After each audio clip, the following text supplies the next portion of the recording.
आदाब, मैं मीनाक्षी हाजिर हूं दुनिया भर की सोशियो पॉलिटिकल और इकोनॉमिक इश्यूज पर बेस्ड खास प्रोग्राम लेकर दुनिया मेरे आगे।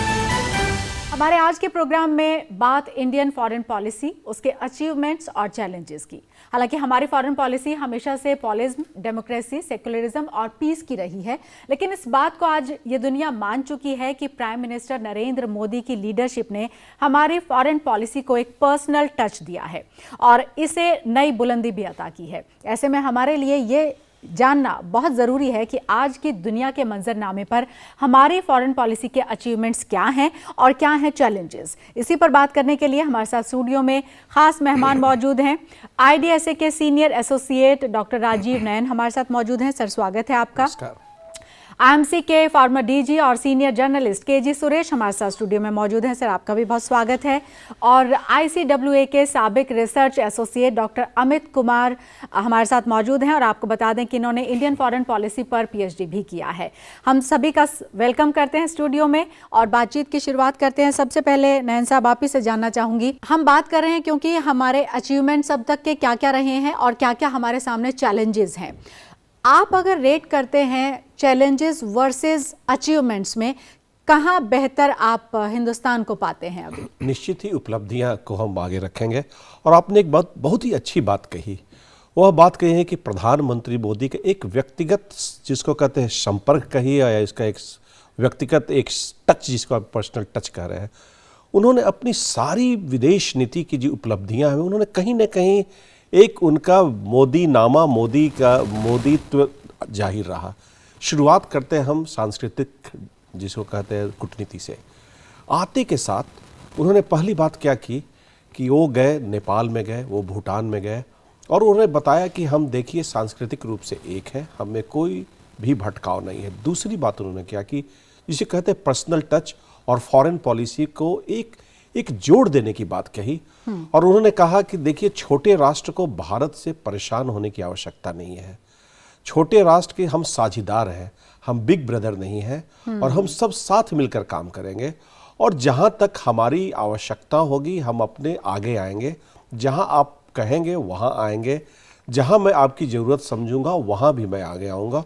और यह बात उन्होंने बड़ा ही सुनिश्चित किया और इस बात की बड़ी स्पष्टता आती है जब हमने अपने सैटेलाइट्स नेटवर्क को इन अपने जो दक्षिण एशिया के देशों को, खास पाकिस्तान को छोड़कर सबके साथ साझा किया। हमने अपनी क्षमता को, हमने विकास के रास्ते को साझा किया। ऊर्जा सुरक्षा के लिए मोदी ने वहां की कंपनियों को लाया, इंफ्रास्ट्रक्चर डेवलपमेंट इन सब फैक्टर्स पर बात करेंगे नयन साहब। हम आपसे KG सुरेश, मैं आपसे भी ये जानना चाहूंगी कि जैसा कि जिक्र किया नयन साहब ने कि हम बिग ब्रदर की भूमिका में ना होकर हम एक तरीके से अपने पड़ोसी देशों को ये कह रहे हैं कि चाहे हम बड़े हैं लेकिन हमारे रिश्ते हम बेहतर रखेंगे, हम वो बड़े भाई वाली भूमिका में उस तरह से नहीं रहना चाहेंगे। लेकिन आपसे मैं ये जानना चाहूंगी कि जो अपने आप को कहते हैं कि हाँ हम हैं बिग ब्रदर्स, हमारे रिश्ते उनके साथ भी बहुत बेहतर हुए इस दौरान, उसको कैसे आप डिफाइन करेंगे? दो तीन पहलू है, मैं समझता हूं कि बहुत ही ज्यादा अहमियत रखती है। एक, हमें ये याद रखना पड़ेगा कि हमारा फॉरेन पॉलिसी में बहुत ज्यादा परिवर्तन नहीं आया। एग्जैक्टली। कंसिस्टेंसी जो फॉरेन पॉलिसी का एक 1947 से लेकर रही है वो रही है, लेकिन सिर्फ उसमें इतना आया है कि आइडियलिज्म को हमने प्रैग्मेटिज्म में बदल दिया है। तो हमारा फिलिस्तीन के मुद्दे पे हमारा पूरा समर्थन है, लेकिन साथ साथ हमने इजराइल के साथ भी संबंध जो है मजबूत किए हैं।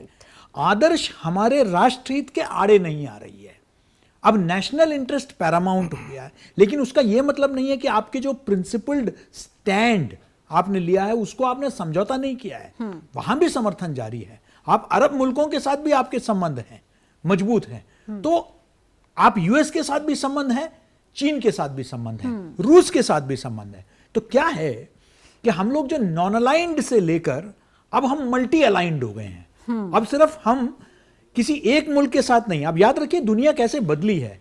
पहले आप एक बाइपोलर वर्ल्ड, शीत युद्ध के दौरान आपने देखा कि कोल्ड वॉर के टाइम पर, उससे हम एक यूनिपोलर वर्ल्ड की तरफ गए जहां सिर्फ अमेरिका था और चीन भी निर्भर था अमेरिका पर। लेकिन वहां से हटके अब हम फिर एक बाइपोलर ही नहीं मल्टीपोलर वर्ल्ड की तरफ जा रहे हैं और एक पोल बन के उभरा है। आज पूरी दुनिया देखना चाहती है, इसलिए मल्टीलैटरल एंगेजमेंट है हमारा जो है बिम्स्टेक के साथ भी है, हमारा जो है ब्रिक्स के साथ भी है। आज हमने अपने आप को सीमित नहीं रखा कहीं तक। आपने नेबरहुड की बात कही, आपको याद होगा जो पहला जब शपथ ग्रहण था नरेंद्र मोदी जी का 2014 में, सारे सार्क मुल्कों को आपने न्योता दिया था, वो सब आए थे। लेकिन इसके बाद इस बार अगर आप देखेंगे, बिम्स्टेक के मुल्कों को दिया, और यही नहीं, किर्गिस्तान के राष्ट्रपति को दिया, आपने देखा कि मॉरिशस के राष्ट्रपति को दिया। तो आप डायस्पोरा को कितना अहमियत देते हैं। डायस्पोरा हिंदुस्तान के इकोनॉमी के लिए और हिंदुस्तान का जो एक पूरा एक जिसको कहते हैं पूरे विश्व भर में जो छवि है उसको उभारने में डायस्पोरा की उस अहमियत को हमने समझा। तो प्रधानमंत्री जहां भी जाते हैं, इस तरह शायद हमारे 70 साल के इतिहास में कभी भी डायस्पोरा से इतना एंगेज नहीं करते थे। आज हम डायस्पोरा के साथ एंगेज करना है। अभी दूसरा कार्यकाल देख लीजिए, प्रधानमंत्री जाते हैं मालदीव्स में जाते हैं और श्रीलंका में भी जाते हैं, यानी कि जो नेबरहुड फर्स्ट पॉलिसी था वो कंसिस्टेंसी है। आप देख रहे हैं, क्योंकि उसमें कोई समझौता नहीं है। गुजराल डॉक्ट्रिन हुआ करता था पहले, आपको याद होगा। उसके बाद पड़ोसियों को उतना ही, प्रधानमंत्री का मुझे वो विजिट याद आता है नेपाल में, जहां उन्होंने कहा था कि नेपाल को हमें हिट करना चाहिए। कैसे हिट करना चाहिए? हाईवेज, आईवेज एंड ट्रांसवेज, यानी कि किस तरीके से उनको पार्टनर बनाए, जिसका आपने जिक्र किया कि बड़े भाई नहीं, साथी, सहयोगी, हम मिलकर साथ चलेंगे। इसीलिए उन्होंने पहला विजिट मालदीव्स और श्रीलंका में किया। तो पड़ोसियों को कितना अहमियत, लेकिन हां, समझौता नहीं राष्ट्रहित के मामले में। शुरू में एक मौका दिया था, पाकिस्तान को न्योता दिया था, शपथ ग्रहण में भी बुलाया था, नवाज शरीफ साहब आए भी थे। उसके बाद जिस तरीके से दहशतगर्दी को उन्होंने समर्थन दिया, उसके बाद से लेकर तब तक बातचीत नहीं होगी जब तक आप दहशतगर्दी को समर्थन देना बंद नहीं करेंगे। बिल्कुल, हमने एक तरह से आइसोलेट किया पाकिस्तान को। बिल्कुल, पूरे दुनिया में आपने उसको एक टेरर स्टेट के नाते आपने पूरी जगह उसकी जो पोल खोल दी है, उसको जो है अलग थलग वो पड़ा है। तो ये हिंदुस्तान की कामयाबी है। बिल्कुल।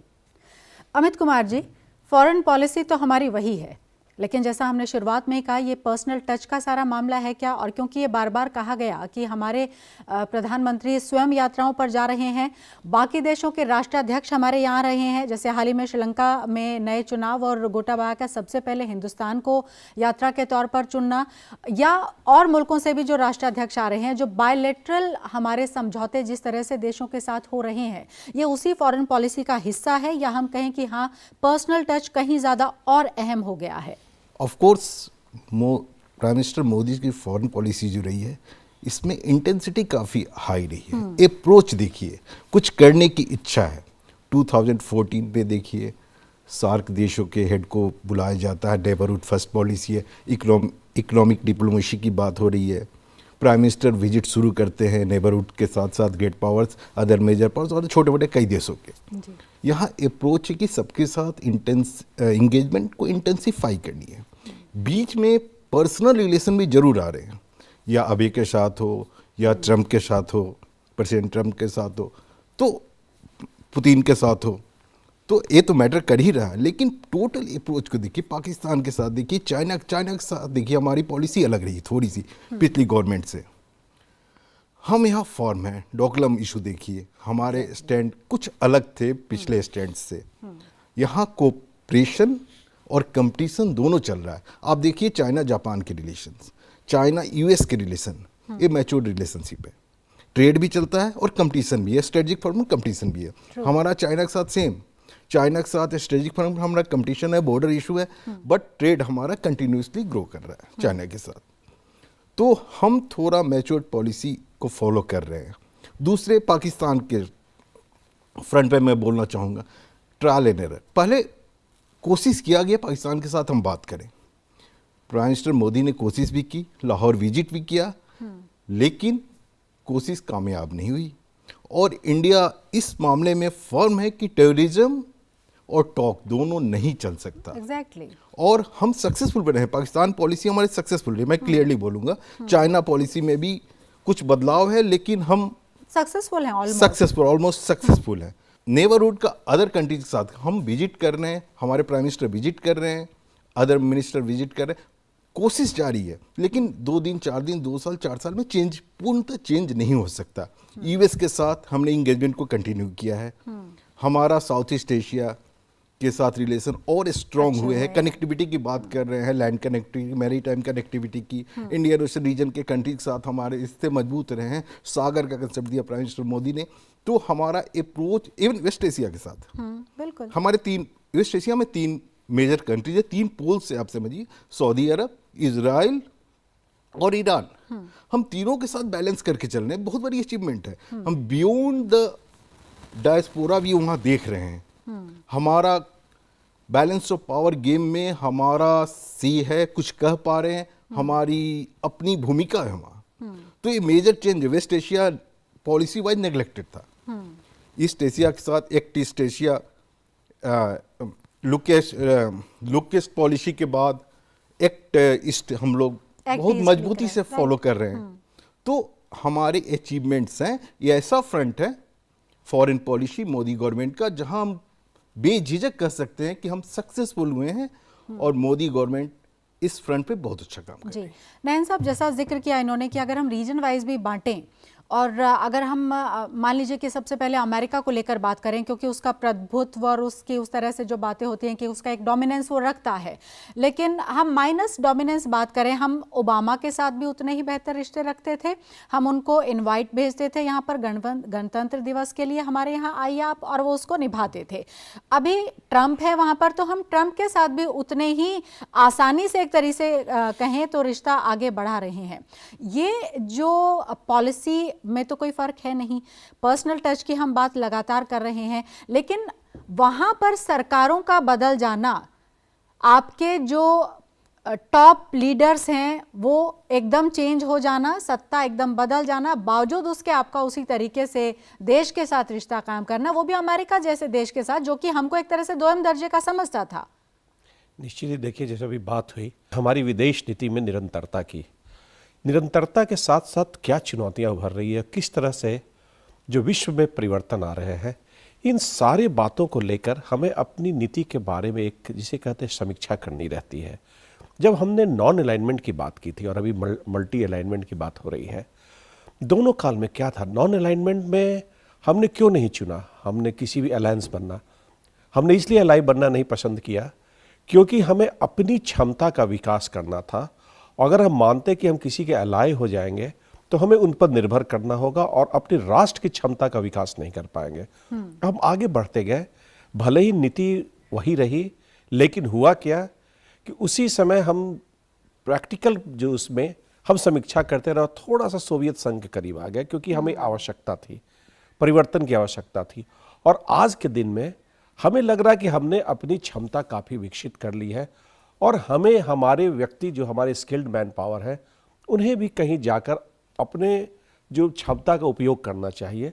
तो हमने अमेरिका के साथ बड़ा ही जो कहते हैं कि एक अलग ही जटिल सा एक संबंध स्थापित कर लिया है।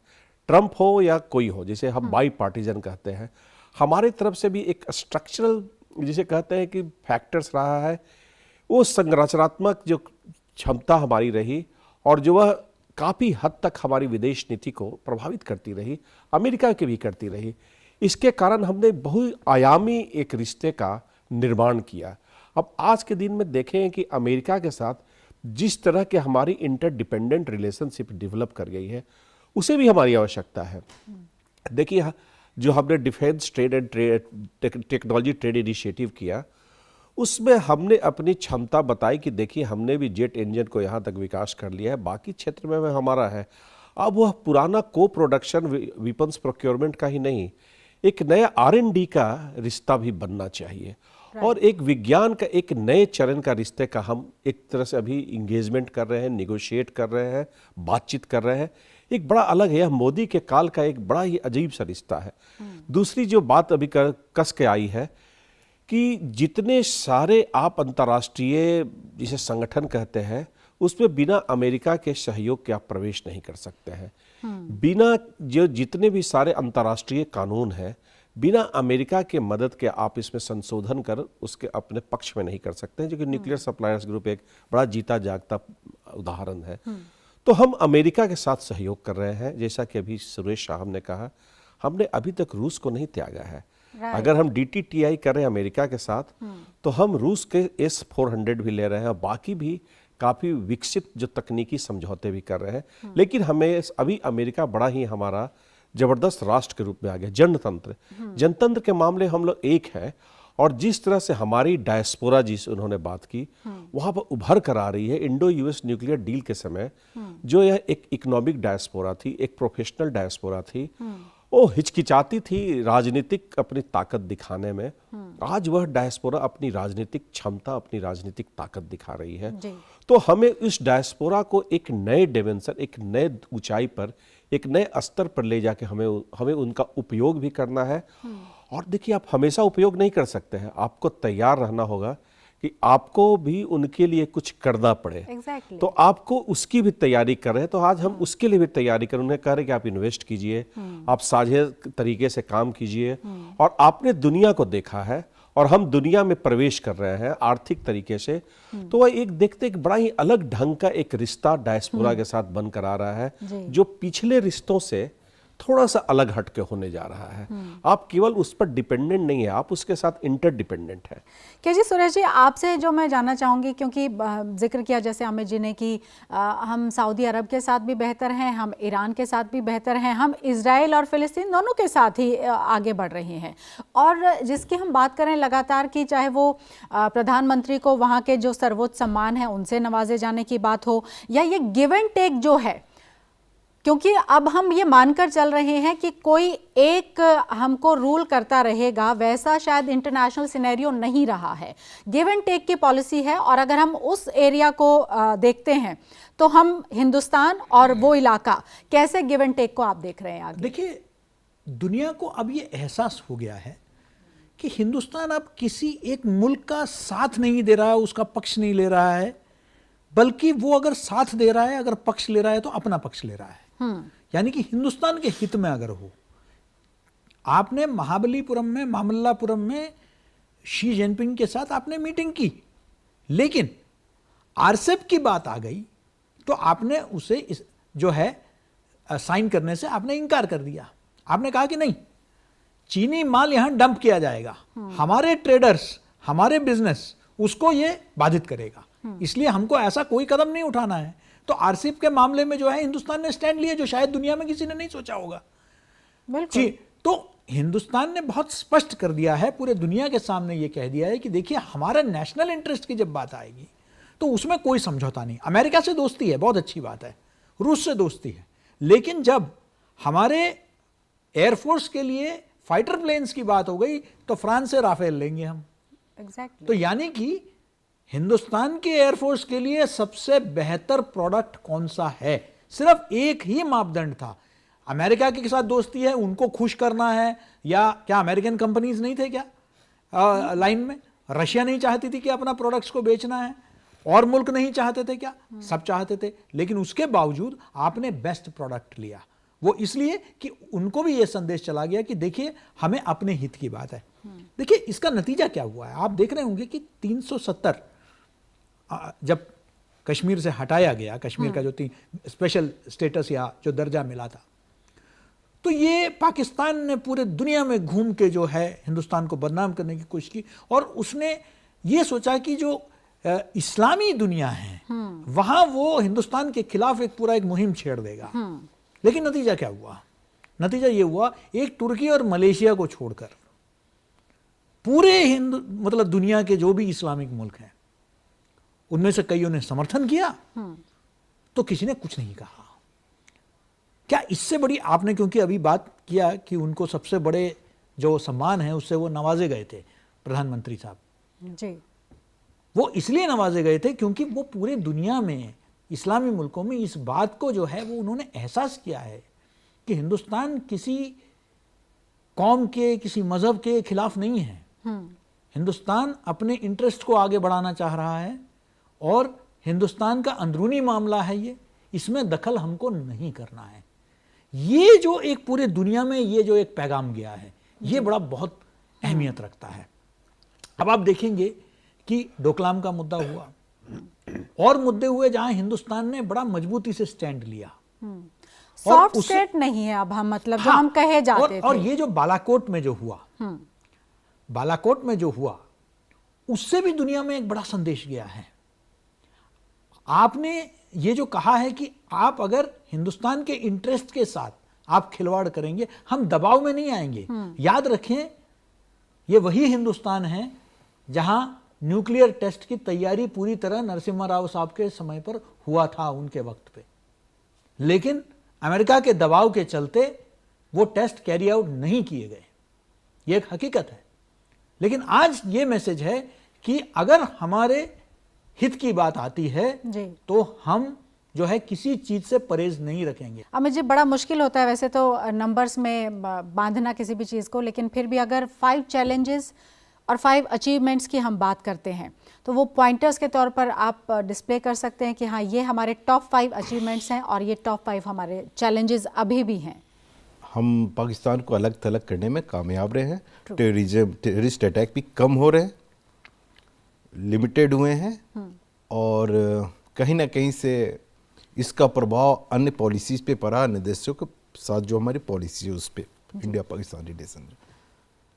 Second achievement, even Indo US relation engagement को इंटेंसिफाई किया हम लोग ने।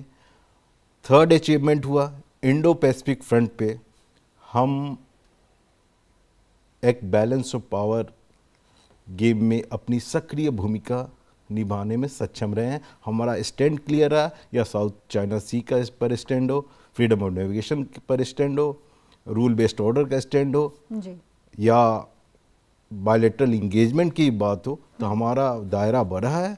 हम इकोनॉमी की केवल बात नहीं कर रहे हैं, डिफेंस एंड सिक्योरिटी इंगेजमेंट की ही बात कर रहे हैं। राजीव नयन जी, डिफेंस और स्ट्रेटेजिक तौर पर अगर देखें, वहाँ से क्या आउटकम्स आपको नज़र आ रहे हैं, क्या पॉइंटर्स आप बताना चाहेंगे इन दोनों ही स्तर पर, जिसमें डिफेंस भी आता है और स्ट्रेटेजिक रिश्ते हमारे जिस तरीके से हो रहे हैं मुल्कों के साथ?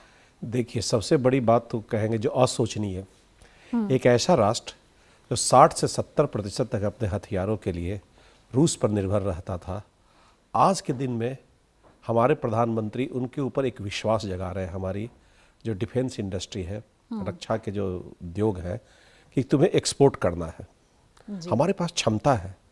और उस क्षमता का परिचय हमने तब दिया था जब हमारे ऊपर प्रतिबंध लगाए गए थे। हमारी आवश्यकता के अनुसार जो तकनीकी आपूर्ति की बात नहीं की गई, वो उसको हमने उनको बताया कि हम अपने से हम उसको विकसित कर सकते हैं। तो हमने करके दिखाया, मिसाइल में हमने दिखाया, परमाणु बम में दिखाया।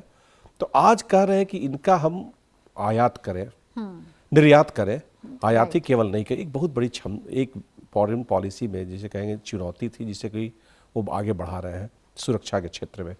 दूसरी जो बात है, जो टेक्नोलॉजी, जो अभी मैंने शुरुआत के क्षणों में कहा था कि केवल हथियार ही नहीं लेना है, एक पैराडाइम शिफ्ट हुआ है इसके अंदर कि अब हम साथ मिलकर, चूंकि देखिए कई राष्ट्र जो हैं वो हमसे आगे हैं, इसको मानने में कोई भी शर्म नहीं होनी चाहिए।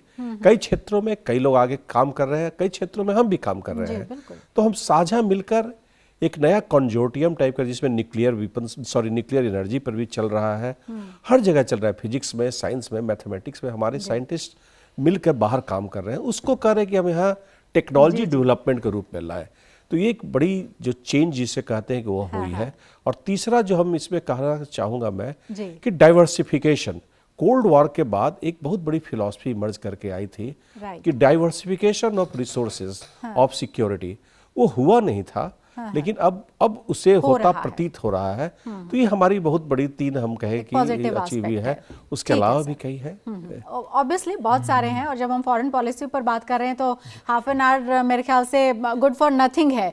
लेकिन कंक्लूडिंग रिमार्क के जी सुरेश, मैं आपसे जानना चाहूँगी, हमने क्योंकि हर एस्पेक्ट पर बात कर रही है, और आप इस आउटकम को देखते हुए आपको लग रहा है कि हम बिल्कुल सही दिशा में हैं, या इज देयर एनीथिंग जो आपको लगता है कि दिस इज द एरिया जो हमको, अगर हम वहां पर भी जाते हैं तो हमारी फॉरेन पॉलिसी के लिहाज से, हिंदुस्तान के लिहाज से और बेहतर हो? मैं समझता हूं कि पॉलिसी सही ट्रैक पर है। क्रिएटिव डिप्लोमेसी आज आपको दिखने को मिलता है। पहले जितने भी कॉन्सेप्ट्स थे, आसियान और जो कॉन्सेप्ट्स थे बड़े बड़े मुल्कों का एक अलायंस का, वो नेटो, आपने देखा चाहे वो डिफेंस स्ट्रेटेजी के क्षेत्र में हो या ट्रेड के क्षेत्र में हो, वो अपनी तरफ से बनाया जाता था पश्चिमी मुल्कों के इशारों पर। आपने देखा कि हमने अफ्रीकन स्टेट्स का पूरा कॉन्फ्रेंस इधर बुलाया। अफ्रीका के जितने भी हेड्स ऑफ स्टेट हैं वो हिंदुस्तान में आए, उनके साथ हमने एंगेजमेंट किया। याद रखें कि वहां भी चाइना का बहुत बड़ा एक दखल है और हिंदुस्तान अपने तरीके से सॉफ्ट डिप्लोमेसी, एजुकेशनल लोन, बाकी चीज़ों के माध्यम से उनको जो है आज बड़े पैमाने पर अफ्रीका के, लैटिन अमेरिका के बच्चे हिंदुस्तान में आके पढ़ रहे हैं। ये हमारा सॉफ्ट डिप्लोमेसी है। हिंदुस्तान एक मार्केट के एक सामान बेचने वाले की तरह नहीं घुस रहा है जिस तरीके से चीन पूरे दुनिया में घुस रहा है। वो एक दोस्त की तरह घुस रहा है। क्रिएटिव में देखिए, इंटरनेशनल सोलर अलायंस, यानी कि सोलर पावर का उपयोग करने वाले जितने मुल्क हैं जहां सोलर एनर्जी बहुत है, उन सबको इकट्ठा किया गया। यानी कि हमारा सिर्फ एक युद्ध की ओर, एक रणनीति की ओर इस तरीके से नहीं देखना है, हम क्रिएटिव सॉल्यूशंस देख रहे हैं। विश्व के समस्याओं के लिए हम लोग किस तरीके से क्रिएटिव सॉल्यूशंस दे सकते हैं, उसमें हिंदुस्तान नेतृत्व प्रदान करेगा, हिंदुस्तान का जो है लीडरशिप रहेगी। ये हमारा इस वक्त का जो सबसे बड़ा यूएसपी है और मुझे लगता है कि आने वाले दिनों में जो है ये पूरे दुनिया बहुत पैनी नजर से देख रही है कि हिंदुस्तान कैसा कदम उठाता है। बिल्कुल, और इसीलिए शायद बार बार कहा जा रहा है कि सुपर पावर सिर्फ ऐसा नहीं है कि वो सिर्फ जो है और कहते हैं और वो ही रहेंगे। ये शिफ्ट हो रहा है और जीने दो। बिल्कुल, और हमारे लिहाज से, हिंदुस्तान के लिहाज से वसुधैव कुटुंबकम का हमारा जो एक फिलॉसफी रही है इस मुल्क की, उसी को लेकर हम आगे बढ़ रहे हैं। बिल्कुल, और being a citizen I am sure सबको अच्छा लगता है जब हम ये कहते हैं कि हम और आगे बेहतरी के लिए लगातार आगे बढ़ते जा रहे हैं। आप तीनों ही मेहमान हमारे साथ आए स्टूडियो में, बहुत बहुत धन्यवाद आपका। तो आज के लिए इतना ही, और हमारी इस खास पेशकश में फिलहाल इतना ही। आप हमें अपनी राय भेज सकते हैं, इसके लिए हमारा आप ईमेल आईडी नोट कर लीजिए, ddurduspecials@gmail.com। हमारी पूरी टीम को दीजिए इजाज़त। आदाब।